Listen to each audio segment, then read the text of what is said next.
So kailangan bantayan natin ito mga kababayan. Kasi ito talaga ang plus point po. Kaya nga po naglagay sila dyan mga kababayan ng military base sa Spratly. Yun ang ambisyon po ng China. Kasi nga po, ang West Philippine Sea, hindi lang sa daanan ng kalakal na gusto nilang kontrolin, kundi yung trillions of gas deposits.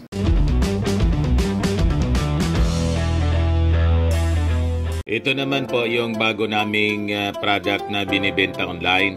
iGlow Serum, whitening po siya. Tingnan ninyo yung epekto sa aking anak na architect before and now. Yung mga inquiries po ninyo, dumiretso na lang kayo sa kanyang Facebook account, Riz Maravillas. Sa mga nagana po, kung nasaan ang Pangulo, ang ating Pangulo po mga kababayan, kahit na linggo, nasa pagtrabaho pa rin po. Yan siya po.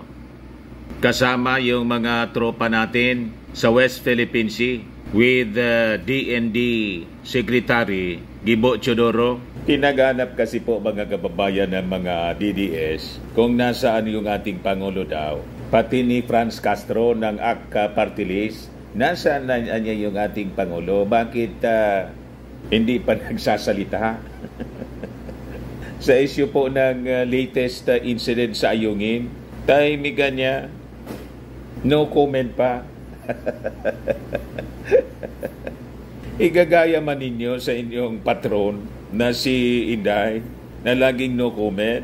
Ang ating Pangulo po, pag nagpalabas ng mga statement, sigurado, siyempre, ang ginawa ng ating Pangulong Bongbong Marcos, nagpa-briefing muna siya sa kanyang mga security officials at malamang sa malamang may mga instructions na siya na hindi man po dapat niya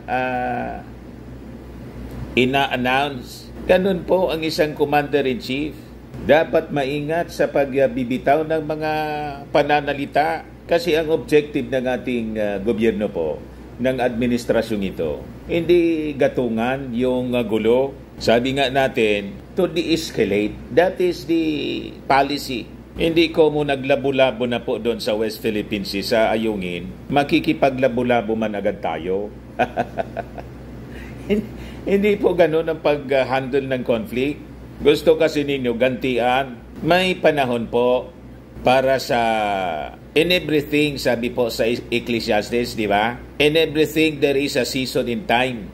A time for every activity. Ini yung may labo-labo, nakipaglabo-labo ka man agad. Wala nang tanong-tanong. Hindi man lang pinag-aralan kung ano nangyari. Tapos, atake agad tayo po. Hindi ganun po. Imbes ma-resolve yung problema, lalong lalala yung gulo po. Yan po sabi sa Ecclesiastes, for everything there is a season in time, for every activity under heaven. Kaya yung ating Pangulong Bongbong Marcos po, nanahimik muna. Kinausap niya yung mga security officials. Ano niya yung nangyari? Kailangan nga na ba na i-invoke na natin yung Mutual Defense Treaty?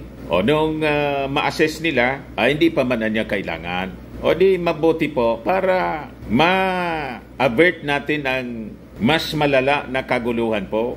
Yan po ang sabi dyan. A time to be born, a time to die. A time to plant and a time to harvest. A time to kill and a time to heal. Kita ninyo? A time to tear down and a time to build up. A time to cry and a time to laugh. A time to grieve and a time to dance. A time to scatter stones and a time to gather stones. A time to embrace and a time to turn away. A time to search and a time to quit searching. A time to keep and a time to throw away. A time to tear and a time to mend. A time to be quiet and a time to speak. A time to love and a time to hate. A time for war and a time for peace. May panahon po na kailangan muna manahimik yung ating Pangulong Bongbong Marcos at mag-isip ng maayos. Hindi yung daldal ng daldal. Pero hindi man pwedeng laging no comment. May time nga na manahimik tayo. Malinaw sa Ecclesiastes po. Alam siguro ito ni Inday. Paminsan nga po. Kinukot din niya ito, pati si Maudigs. A time to keep quiet and a time to speak. Hindi lahat ng panahon no comment.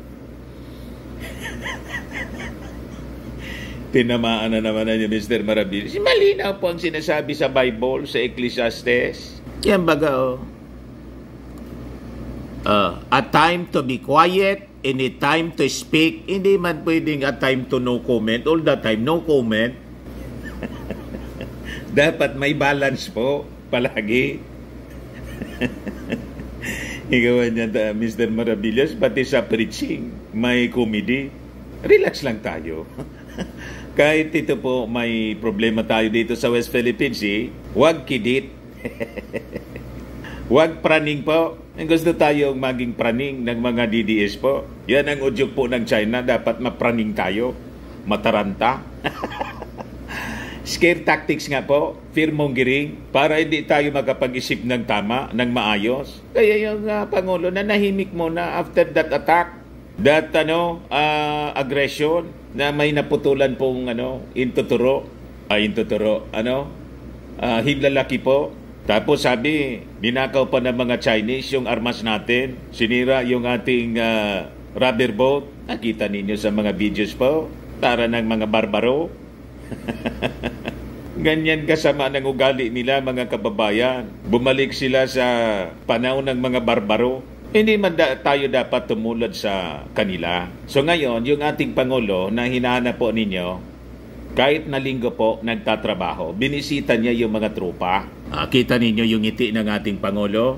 Walang pagkasindak, mga kababayan. Kahit na yung mga sundalo po, in high spirit, si Browner, si DND Secretary Gibo, at ang ating Pangulong Bongbong Marcos. You see? Ganyan po, dapat composed. Relax lang po tayo. God is with us. Yung ating Pangulong Bongbong Marcos po, is a peacemaker po. Mali yung mga akusasyon ng mga critics niya na gustong kalagkarin tayo sa gira. May presidente bang ganon? Matino po yung ating Pangulong Bongbong Marcos. Hindi po siya palaaway. Binabaliktad ninyo. Ngayon yung palaaway. Ayan, inonor niya yung ating mga sundalo at Navy officers. Sinaluduan ng ating Pangulong Bongbong Marcos yung kanilang sakripisyo at kanilang kagitingan. Makikita ninyo yung mismong policy ng ating gobyerno. Basahin ko yan mamaya. Ipakita ko muna sa inyo itong mga pictures na to. So, kinausap niya, mga kababayan, talk to the soldiers. Hindi para lusubin na niya natin. Hindi ganyan. Yung statement ng ating Pangulo, parinig ko sa inyo mamaya. Ayan po. Kaya palagpakan yung mga sundalo. In high spirit sila. O ngayon, basahin natin. Ano ito? Ito yung policy statements na sinusundan ng ating mga sundalo. Kaya mali po yung mali yung mga propaganda ng mga DDS vloggers. Ilapit natin. Anong sinasabi diyan? Ito muna, basahin natin, mga kababayan. Yan It is through our collective efforts and steadfast resolve, a team Westcom that make us strong and victorious. Kailangan na niya magkaisa tayo. Tulong-tulong tayo lahat. Yan ang policy statement, mga kababayan. Sinulat nila po bilang constant reminder. Sabi naman po ng ating ambassador to America, si Babe Romualdez, West Philippine Sea niya is the real flashpoint, not Taiwan. So kailangan bantayan natin ito, mga kababayan. Kasi ito talaga ang plus point po. Kaya nga po naglagay sila dyan, mga kababayan, ng military base sa Spratly. Yun ang ambisyon po ng China. Kasi nga po, ang West Philippine Sea, hindi lang sa daanan ng kalakal na gusto nilang kontrolin, kundi yung trillions of gas deposits and petroleum untapped, gustong kamkamin po ng China. Wala man nga sanang problema kung yung sa kanila lang. Gustong idamay po yung nasa loob ng ating exclusive economic zone, yung West Philippine Sea na mismo. Ngayon, ano yung sabi ng ating Pangulo? Ito yung ulit-ulit niyang sinasabi sa kanyang mga speeches. I will not preside over any process that will abandon even 1 square inch of our territory, the Republic of the Philippines, to any foreign power. Yan ang kanyang paninindigan, policy statement po. No foreign power ang hayaan niya na makakuha ng any part of our territory. Gagawin niya po ang lahat. At itong mga actions na ginagawa niya, engaging our friends and allies, the like-minded nations po, is the right strategy. Sabi mismo yan ng mga experts po. Kumbinsido sila sa ginagawa ng ating Pangulong Bongbong. Sabi naman po ni Secretary Gibo ng Department of National Defense, if we don't stop them, then China is going to creep into what is within our sovereign jurisdiction, our sovereign rights, and within our territory. Kaya talaga kailangan nating gumalaw, umaksyon po. Pero tamang aksyon po. Peaceful means po. Wala tayong intensyon na makipag-gira po sa kanila. Dadaanin natin sa legal.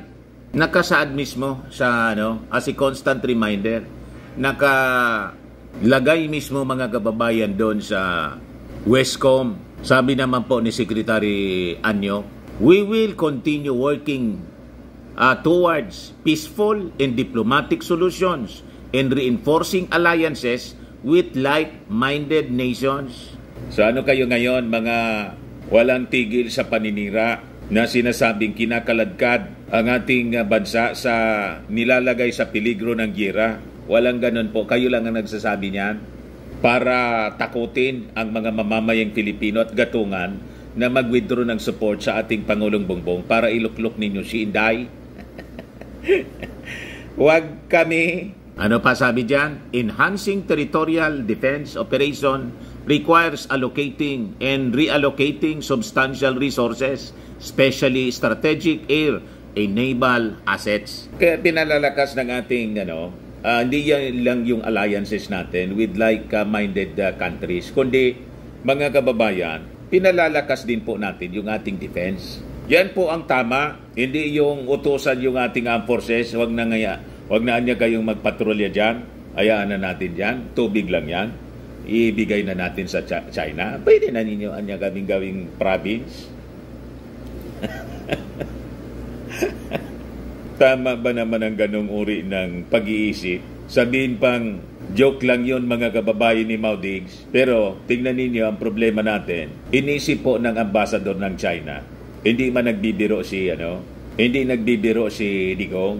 Clean na nila. Kita ninyo? Kaya constant yung pangharas po nila sa atin kasi sa isip nila may usapan na niya kami ni Digong. Tapos binago ninyo. Yan ang rason ng ating problema. Yung intensifying harassment dahil sa mga statements na inisip po ng China, seryoso si Digong. Di ba niya, Mr. Marabilla, seryoso? Hindi mo nga maintindihan si Digong kasi patambling-tambling po ang mga statements niya. Ginawang joke po ang pamamahala sa ating bansa. Kaya nakakalungkot yung nangyari sa atin. Ito na nga po, nagkakasakitan na. Pero ang policy ng ating Pangulong Bongbong Marcos, i-de-escalate po. So sabi dito sa balita, mga kababayan, released by the Presidential Communications Office, ngayon lang, sa kanyang pagbisita sa Western Command ng Armed Forces of the Philippines sa Palawan, binigyang diin ni Pangulong Ferdinand R. Marcos Jr. ang layunin ng bansa na siguruhin ang mapayapang pagsasaayos. Naintindihan ninyo? Mga DDS vloggers, mapayapang pagsasaayos. Hindi yung kalad ka rin sa gira ang ating bansa. Fake news kayo Sa tensyon sa West Philippine Sea, alinsunod sa international law, kasunod ng huling kaganapan sa Ayungin Shoal, inihayag ni PBBM ng ating pag-iwas sa digmaan ay hindi pagpayag sa pang-aapi kundi para sa proteksyon ng kapakanan at kinabukasan ng mga Pilipino. Basag na basagan niya, Mr. Maravillas, yung mga black propaganda ng mga DDS. Walang maniwala sa inyo, kundi kayo na lang. Kasi po, fake news kayo. Malabo po ang inyong mga kwento. Mas na malabo pa sa sabaw ng pusit. So ito po yung transcript, mga kababayan, ng kanyang talk to the troops in Palawan, sabi po ng ating Pangulo, we are not in the business to instigate wars.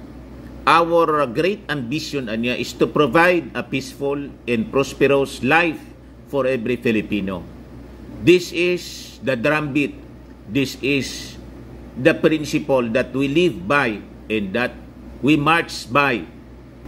We refuse to play by the rules that force us to choose sides in a great power competition niya. No government that truly exists in the service of the people will invite danger or harm to lives and livelihood. Wala niyang gobyerno na nag-exist na talagang totoong nagsiservisyo sa ating mga mamamayan, sa mga tao, ang magtutulak sa kanyang mga mamamayan sa peligro at ilagay po sa harm ang buhay at kabuhayan ng mga mamamayan. Tama po? Kaya baseless ang mga kwento po ninyo. Ipakita ko po sa inyo yung statement ng ating Pangulong Bongbong. Iparinig ko po sa inyo. Ayan po yung ating Pangulo. Pakinggan natin. I-play natin yung kanyang sinasabi po. Dali lang. We are not in the business to instigate wars. Our great ambition is to provide a peaceful and prosperous life for every Filipino. This is the drumbeat. This is the principle that we live by and that we march by. We refuse to play by the rules that force us to choose sides in a great power competition. No government that truly exists in the service of the people will invite danger or harm to lives and livelihood. Di ba mga kababayan, klarado? Yan po yung maigsi lang na statement ng ating Pangulong Bongbong Marcos sa kanyang pagbisita sa mga tropa natin sa Westcom, sa Palawan. So makikita natin mga kababayan, ang ating Pangulo is a peacemaker. Sabi nga po sa Matthew 5:9, galing mismo ito sa sa bibig ng ating Panginoong Hesukristo. Sabi diyan, Jesus said, "Blessed are the peacemakers because they will be called sons of God." So sabi diyan sa commentary, into a world that is ugly with violence and hate, Jesus sends us peacemakers. Pinadala ng ating Panginoong Diyos, mga kababayan, ng ating Panginoong Hesukristo, ang mga peacemakers. Isa na dyan yung ating Pangulong BBN, hindi siya palaaway. Kahit inaaway siyang inaaway ng mga palaaway, kung ano-anong tinatawag sa kanya, hindi siya gumaganti po. Kasi blessed are the peacemakers. Kasi tatawagin sila bilang mga anak ng Diyos. O kita ninyo? The sons or children of God. Ganon ka-blessed ang mga peacemakers. Kaya lagi po nating ipapanalangin yung ating Pangulong Bongbong Marcos, ang kanyang kaligtasan. Lalo't may mga nagpaplano sa kanya na tanggalin siya bilang leader natin at iluklok po si Inday. Huwag tayong papayag po ng mga plot ng mga nausog, ng mga palaaway na politiko po dito sa ating bansa na nilalagay po sa peligro ang national security ng bansang Pilipinas. Tama pa? Saktoan niya, Mr. Maravillas. Linggo ngayon, may kasamang sermon. Di ba? Tama? Ayan man lang po mga kababayan. Ako po si Dante Maravillas. Bye-bye. God bless.